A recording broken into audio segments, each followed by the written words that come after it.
Rainha do céu, alegrai-vos, aleluia.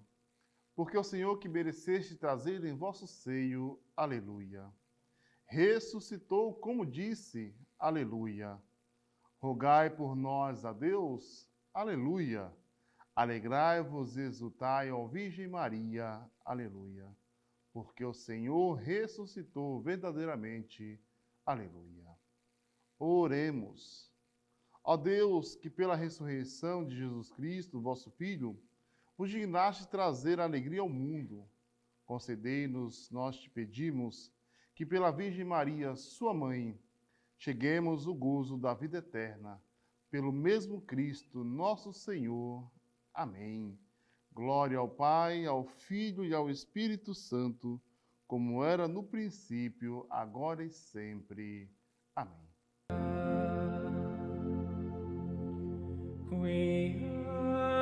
Qui mero esti portarem, alleluia.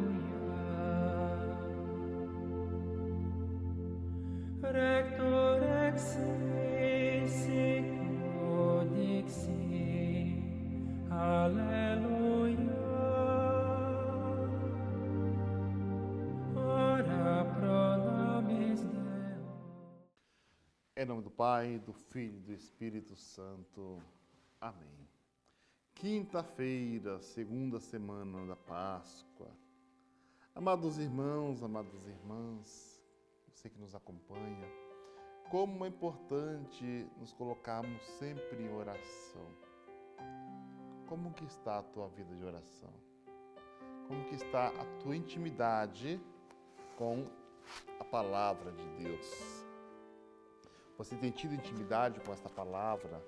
Você tem deixado Deus agir em você por meio da palavra? Você sente saudades de mergulhar na palavra? Às vezes a gente fala assim, como eu queria ler a Bíblia. Leia. A igreja nos facilita. Com todos os dias tem a leitura do dia, para que nós possamos mergulhar, uma leitura própria para nos ajudar.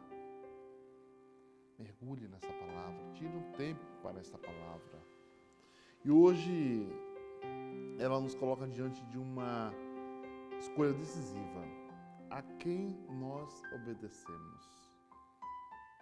A quem você tem obedecido? A Deus ou às pressões do mundo?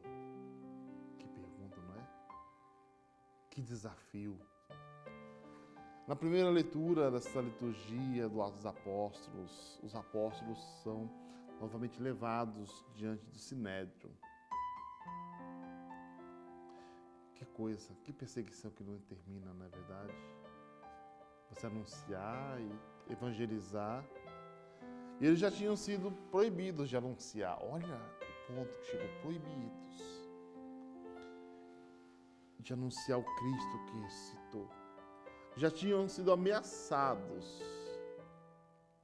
E nós, abrindo um parênteses aqui, quantos dos nossos irmãos bispos de outros países estão sendo presos, proibidos de celebrar a missa? Agora, na Semana Santa, nós tivemos um país que proibiu o bispo de rezar a celebração da Paixão, sexta-feira. O bispo todo paramentado, não pode. Mas eles continuam firmes. E então Pedro proclamou uma frase que atravessa séculos e chega até os dias de hoje. Que frase é essa? Vamos ver? É preciso obedecer a Deus antes que aos homens. Mas uma obediência com prudência. Essa não é apenas uma resposta de defesa, na verdade. É uma profissão de fé, é uma decisão de vida. Pedro está dizendo, nada pode estar acima de Deus. Nem as leis humanas, nem as pressões, nem pressões sociais, nem ameaças. Nós temos que anunciar a verdade do Evangelho. E muitas vezes estamos correndo o perigo de querer moldar o Evangelho conforme minha vontade, o meu gosto, o meu jeito de ser, meu jeito de viver. Eu vivo assim, eu sou assim, o Evangelho tem que se enquadrar. Não, nós temos que nos enquadrar ao Evangelho. É um Deus que nos acolhe, que nos ama, mas é um Deus que nos convida a um caminho de conversão. Santo Agostinho já dizia, se a autoridade humana se opõe à verdade divina, não se deve obedecer. Santo Agostinho. E aqui está algo muito importante a ser vivido e lembrado. Os apóstolos não são rebeldes, não são revolucionários, nem revoluções políticas eles fazem. Eles são obedientes, mas obedientes a Deus. Que bonito, que fantástico. E continuam, o Deus de nossos pais ressuscitou Jesus. Deus o exaltou como Salvador para dar a conversão e o perdão dos pecados. Você tem se confessado, tem buscado a confissão, tem buscado o sacerdote para se confessar. Quanto tempo você se confessou? Você se confessou para se preparar bem para esse período pascal? É a 8ª de Páscoa ainda. Estamos vivendo a Páscoa como se nós estivéssemos lá no domingo da ressurreição. Nós ainda estamos vivendo esse tempo da igreja. Os apóstolos estão vivos porque encontraram Cristo. E isso não pode se calar, não é verdade? Mas a reação do Sinédrio é forte. Ficaram furiosos e queriam matá-los. Aqui está o drama do Evangelho. A verdade pode ser rejeitada. Eles não querem, porque eles têm medo deste Evangelho revolucionar e eles perderem o poder que eles tinham, até mesmo sobre o povo, o fardo que eles tinham. Porque eram 616 leis que eles tinham que viver e cumprir. E Jesus resume: amar a Deus e amar o próximo. O amor está acima. Aquele que vem do alto está acima de todos.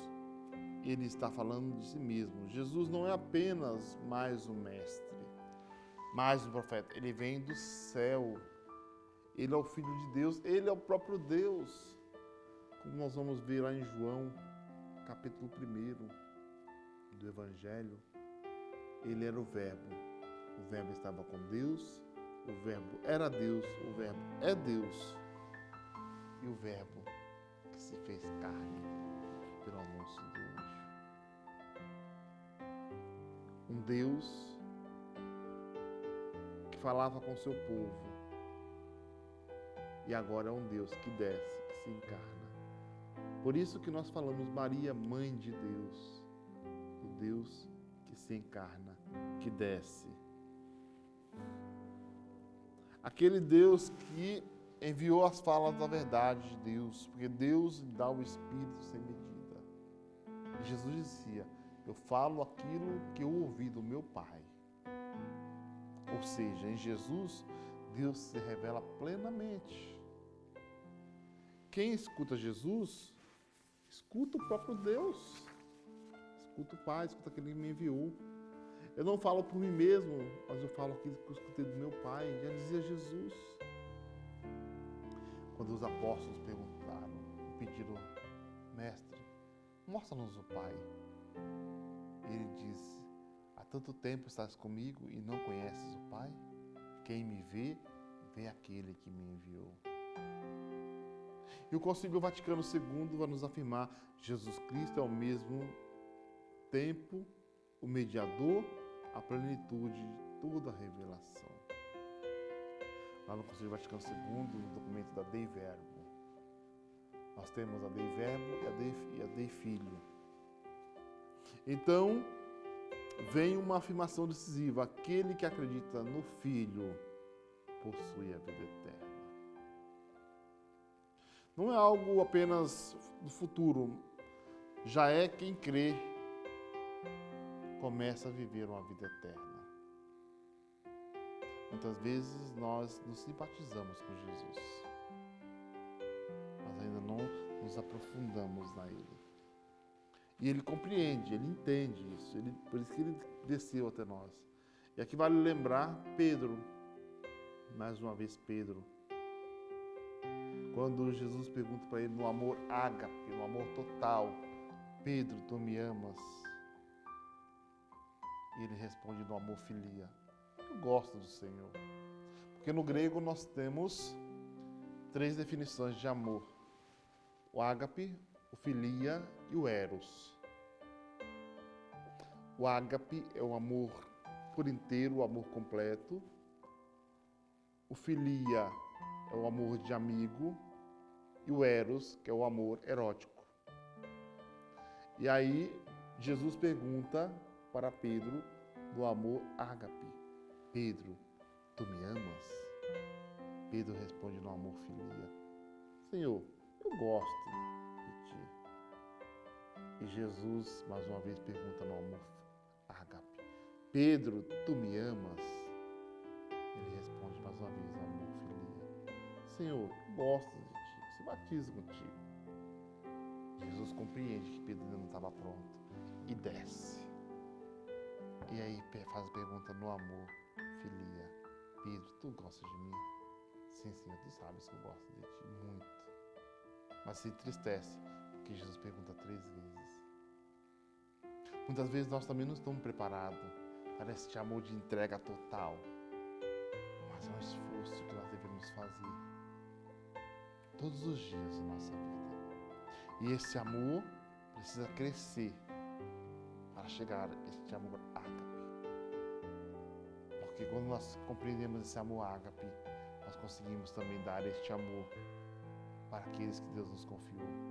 No teu casamento, você consegue dar esse amor ágape para tua esposa, este amor ágape para o teu esposo, aquele que dá vida, aquele que gasta a vida, assim como uma vela que queima no altar, se gasta, ela se consome, você também precisa se consumir por aquele que Deus confiou a você. E assim, juntos, consumir-se no amor de Deus.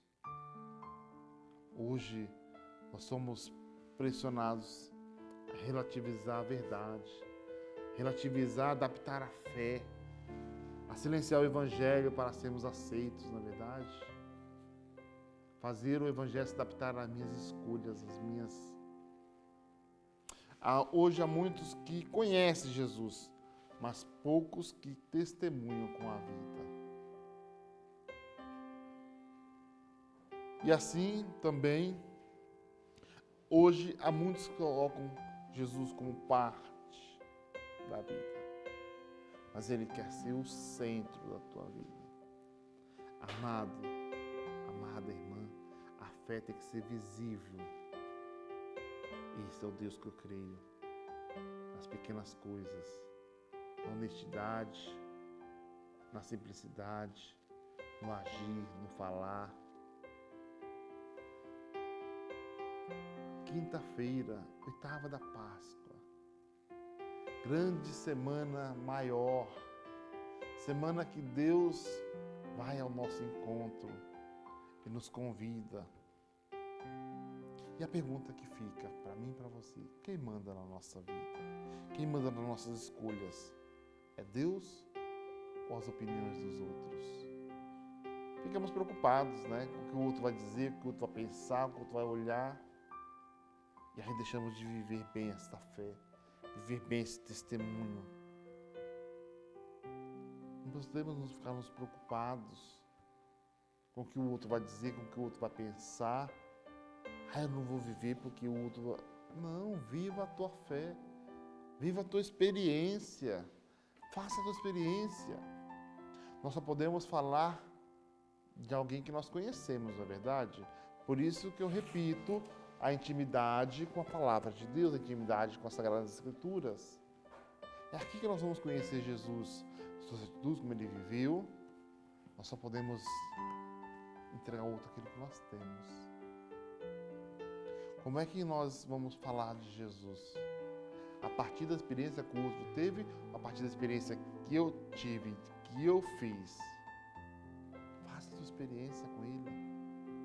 Faça essa experiência com o ressuscitado. Amados, talvez o Senhor esteja nos perguntando: o que é que está mandando hoje nas tuas escolhas, nas tuas decisões? É o Senhor que nos pergunta. É preciso obedecer a Deus, colocar em oração. Ah, mas está difícil. Coloque em oração, peça a iluminação do Espírito Santo. Os apóstolos não faziam por eles mesmos, eles sempre pediam essa ação, esta motivação do Espírito Santo. Nós também pensamos e que precisamos ter esta coragem.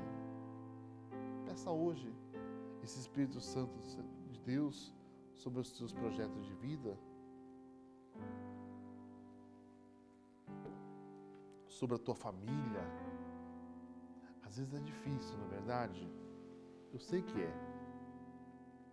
E aqui vale ressaltar que os apóstolos, quando Jesus ia se encontrando com eles, é preciso lembrar que eles tinham voltado à vida deles. E aqui, quando Jesus se encontrou com eles na barca, o discípulo amado reconhecia: é o Senhor. Maria Madalena também reconheceu Jesus. Quando ela chamou Maria, é o Senhor. E nós, quando que nós reconhecemos Jesus? Das nossas escolhas, nossas situações. É o Senhor. É o Senhor quem age. É o Senhor que nos convida a fazer essa experiência de mergulhar no amor profundo. Uma experiência profunda, mas de intimidade com a palavra de Deus.